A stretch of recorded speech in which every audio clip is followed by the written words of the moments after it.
They called her the Pitiful Widow, a label that stuck to Esther like a shadow. Her life was a quiet struggle, unnoticed by most. But one man saw her, truly saw her, and what he did next would shock the entire town. This is Esther's story. In Cedar Springs, a quiet town surrounded by tall trees and cozy homes, Esther Miller was invisible. She was the young widow who lived in a small apartment with her 2 children, Jake and Lily. 5 years had passed since her husband's tragic accident, but life hadn't gotten easier. It had become a routine of exhaustion. She worked 3 jobs, cleaning office buildings late at night, stocking shelves in the grocery store, and sewing alterations in the cramped space of her living room. Every day she barely made ends meet. And the town? They only saw her as the Pitiful Widow, a label so ingrained that they couldn't see the strength in her.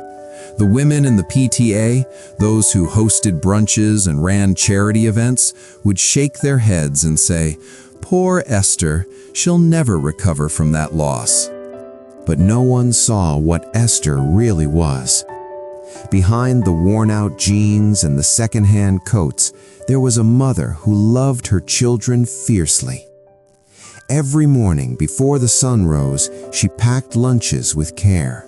She kept a tidy home, even when it felt impossible. But in a town that valued status and visibility, she was nothing more than a background story. Her dignity, however, remained unshaken. She didn't complain, she didn't ask for help, but the world had forgotten how to see her. And then Robert Vance noticed her. Robert wasn't just wealthy, he was the pillar of Cedar Springs. He owned half the town, from the lumber mill to the downtown buildings. His family name was on the library, the hospital, and even the elementary school. Everyone respected him. But Robert wasn't looking for someone to admire. He was looking for a woman who deserved respect. It happened on an ordinary afternoon in the town park.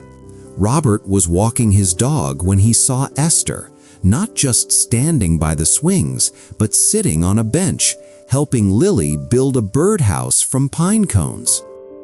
The other children had fancy toys, but Lily was focused, learning something meaningful, something grounded.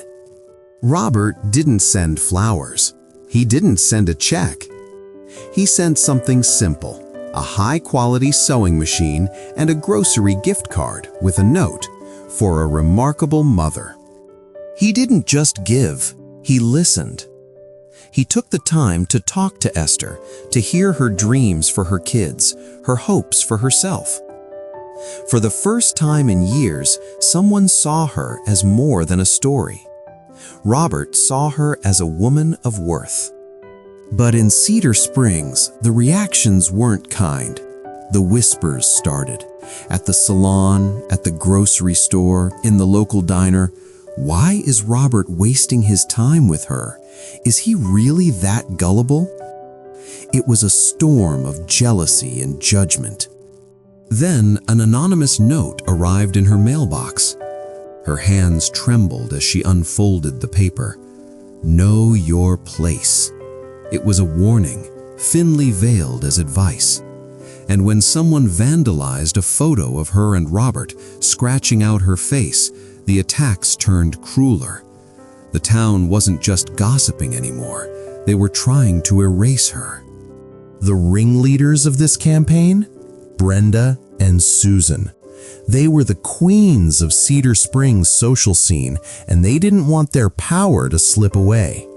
They cornered Robert one afternoon, dripping with false concern. You're better than this, Robert. She's just using you. For a moment, Robert faltered. He asked Esther about her past, and in that moment, the fragile hope she'd allowed herself to build cracked.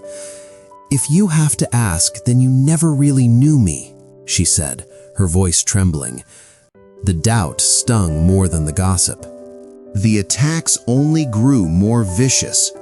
Robert's prized classic truck was keyed with the word fool. Esther's mailbox was stuffed with cruel letters.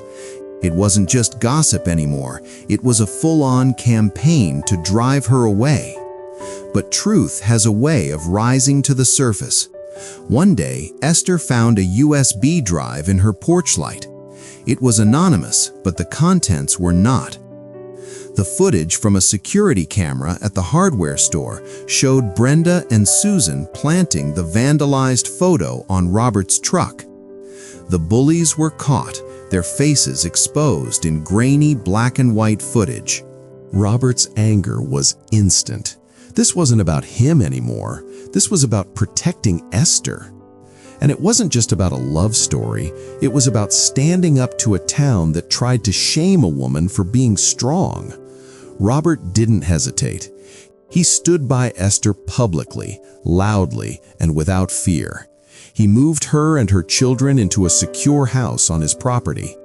He made it clear their future was together, and it was non-negotiable. The showdown came during the 4th of July picnic. After too many drinks, Brenda confronted Esther. "You'll never be one of us," she hissed. "You're just a charity case." But this time, Esther didn't shrink. She stood tall, her voice steady, clear. "My value isn't determined by your approval. It never was." The crowd fell silent. The spell was broken. Esther and Robert's wedding wasn't at a fancy venue. It was in a field behind his family home, under the shade of towering oaks. Esther wore a simple white dress. When she walked toward Robert, she wasn't the pitiful widow anymore. She was a woman who had found her voice, her worth, her strength. Robert's vows were not just to her, but to everyone listening. "I don't just love you, Esther. I respect you. I am honored to stand beside you, the strongest person I've ever known." But the final twist in Esther's story came when she was cleaning out her late grandfather's storage unit, a task she'd put off for years. Hidden inside a metal box was something that would change everything: stock certificates and deeds to a piece of land outside town, worth millions. It wasn't luck. It was something her grandfather had protected quietly for decades. The note inside was simple: "For when you need to remember where you come from." Esther Miller Vance, once mocked as pitiful, was now a successful businesswoman, a landowner, and a woman who had changed the heart of her town.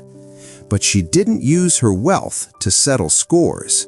She used it to create a foundation, offering scholarships for single parents who, like her, were fighting to make a better life for their children. The women who once mocked her now came to her for help with their charity events. Esther didn't let the town change her. She changed the town, one act of kindness and resilience at a time. Esther's story teaches us something simple but profound. The most dangerous kind of poverty isn't a lack of money, but a lack of respect. Your worth isn't defined by the opinions of others or your circumstances. Your worth is defined by your character, the strength you show when no one is watching, the dignity you hold on to when others try to tear it down. And sometimes, the person who needs to see you, truly see you, is you. So ask yourself, how will you rise?